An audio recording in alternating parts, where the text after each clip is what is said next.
Buenos días, queridos estudiantes del primero medio A. El día de hoy nos vamos a ir a un nuevo capítulo de la historia de nuestro país en el turno de los liberales. El objetivo de nuestro módulo es caracterizar el periodo liberal a través de mapa virtual para valorar su legado actual.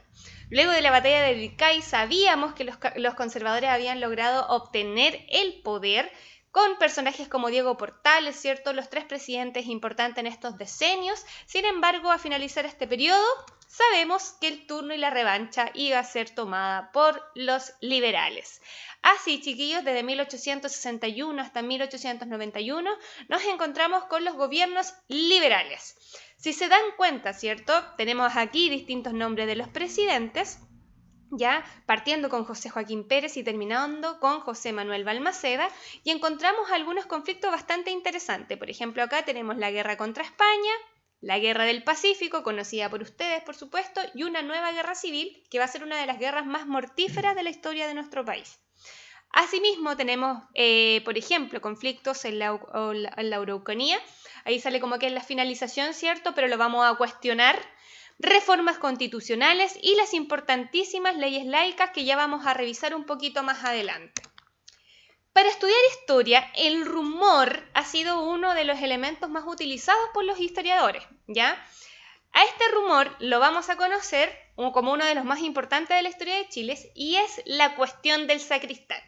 ¿Quiénes son los sacristanes? Los sacristanes son aquellos que ayudan a los sacerdotes de la iglesia, ¿cierto? A guardar las hostias, a lavar los cáliz donde se pone el vino, ¿cierto? Etc. Uno de los hechos que va a terminar con el periodo conservador va a ser justamente este episodio de la historia de nuestro país. Este sacristán, que ven aquí, ¿cierto? Se le ocurrió hacer un festín con los elementos de la iglesia. Se comió las hostias, se bebió el vino, que como ustedes bien saben, para la religión católica el vino es la sangre de Jesucristo. Por lo tanto, esto se constituía como una herejía. El obispo de la época, chiquillos, acusó a este sacristán como hereje a la justicia, ¿cierto? Sin embargo, los tribunales decidieron que este no era un asunto de la justicia, porque para ellos, en términos políticos, no resultaba nada contra las leyes. En cambio, para la Iglesia Católica era totalmente contra las leyes de su creencia. Por lo tanto, este fue el primer conflicto entre las leyes de la Iglesia y las leyes del Estado. La gran pregunta, chiquillos, con la que comienza este periodo liberal, es preguntarse de qué se tiene que preocupar la Iglesia Católica y de qué se tiene que preocupar la justicia, los poderes políticos, ¿cierto? En este entonces, tanto la iglesia como el poder político estaban sumamente unidos. La iglesia tenía mucho poder y por lo tanto este episodio desata una gran polémica y va a cambiar para siempre la historia de nuestro país. Esta acción va a terminar dividiendo a la coalición del último gobierno, ¿cierto?, del periodo conservador de Manuel Montt. Se divide su partido político y empieza la gran polémica de la división, ¿cierto?, de la iglesia y el Estado. Vamos a ver, ¿de dónde llegan estas ideas liberales a nuestro país? Ustedes ya la conocen, ¿ya? Las ideas como la razón, la libertad, el progreso, venían viajando hace mucho tiempo desde el continente europeo. Como vemos aquí, esta imagen representa las revoluciones liberales que se dieron en Europa y que ya ustedes conocieron en el semestre anterior. Estas revoluciones que se dieron en Europa, tanto en Francia como en Alemania y con Italia, ¿cierto?, que iban a terminar formando estados nacionales, llegaron, como bien se ve aquí en el dibujo, ¿cierto?, llegaron vía marítima, ¿ya? A través de distintos libros ilustrados, ¿cierto? Acuérdense de Montesquieu, Rousseau, ¿cierto? Llegan a nuestro país con las ideas más importantes de este movimiento, la razón, la libertad y el progreso.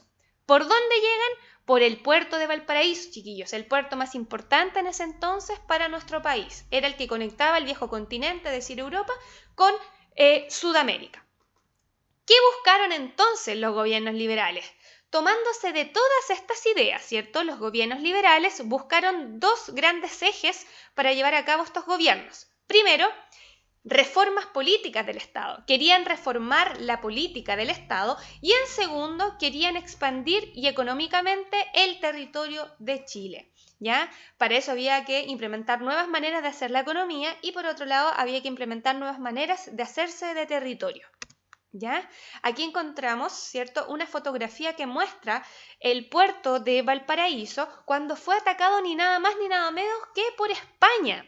Como ellos vieron, ¿cierto?, que Valparaíso tenía un gran realce y poder económico, vieron, ¿cierto?, una manera de debilitar a la economía chilena, que antes obviamente dependía de España, atacando a este puerto tan importante. Y ahí esta fuente iconográfica, ¿cierto?, se ve, es de 1870. Imagínense lo importante que era Valparaíso, que España vino a bombardearnos, ¿ya?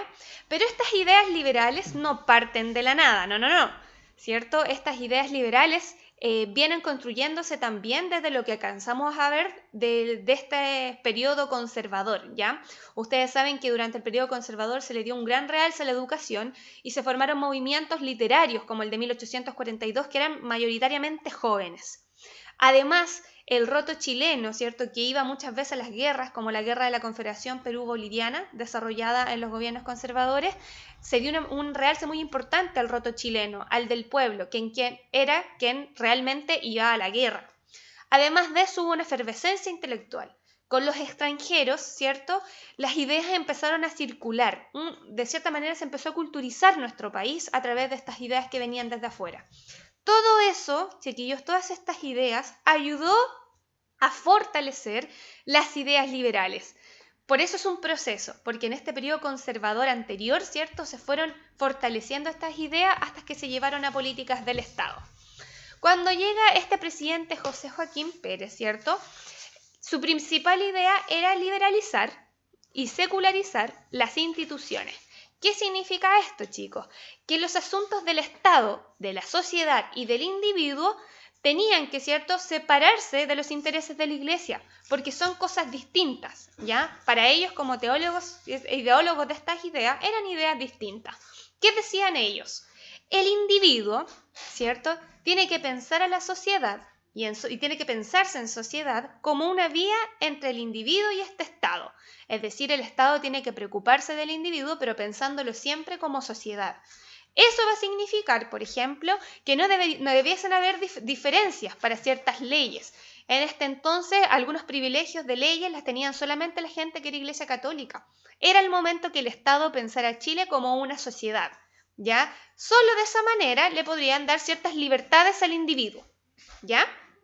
Entonces, el gran objetivo es liberalizar las instituciones de los proyectos de la Iglesia Católica y hacerlos un poco más independientes.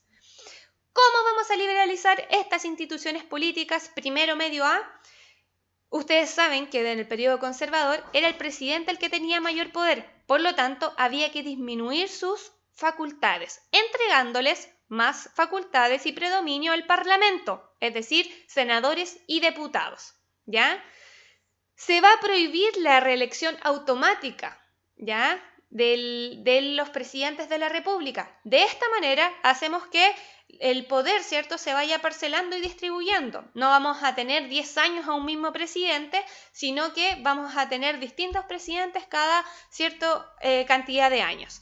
Además, si al Parlamento alguna decisión del presidente no le parecía bien, iban a existir las interpelaciones. Es decir, ellos iban a poder interrogar al presidente respecto de sus decisiones, cosa muy importante para quitarle poder al presidente. Además, ya no podrá establecer el estado de sitio. Recuérdense que durante el proceso de los conservadores, el presidente podía establecer el estado de sitio, ¿cierto?, sacar a las fuerzas armadas y militares, ¿cierto?, a las calles. Ahora eso no va a poder hacer.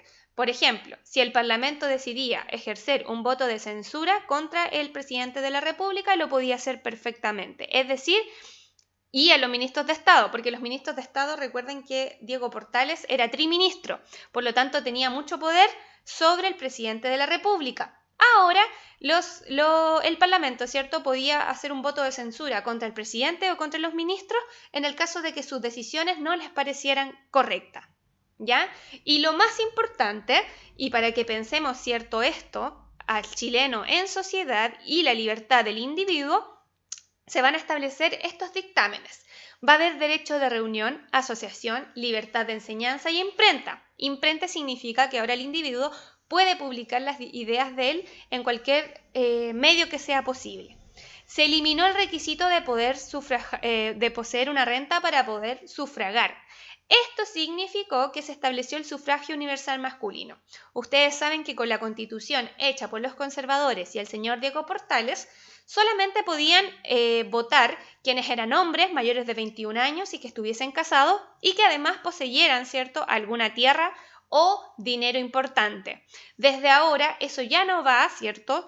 Quienes no tengan dinero o alguna tierra van a poder sufragar y votar, ¿cierto? Por eso es universal masculino. Eso significa que nosotras las mujeres hasta este entonces no podíamos votar. Además de eso, se va a ejecutar la libertad de enseñanza, algo muy importante y que se venía profundizando y desarrollando con los gobiernos conservadores. Acuérdense, ¿ya? Por lo tanto, el gran objetivo de este periodo es la secularización. Veamos lo que nos dicen los liberales aquí en esta viñeta. El Estado debía garantizar la libertad de los individuos a elegir entre distintas opciones relacionadas con las creencias, pensamientos y en coherencia con ello, se debían levantar instituciones laicas que aseguraran a todos los individuos el acceso, sin importar su credo, pensamiento o filiación religiosa. Este es el momento histórico, chiquillos, en que al fin se empieza a separar poco a poco, todavía no en términos de constitución, la Iglesia del Estado. Fue durante el gobierno de don Domingo Santa María donde se van a decretar las famosas leyes laicas.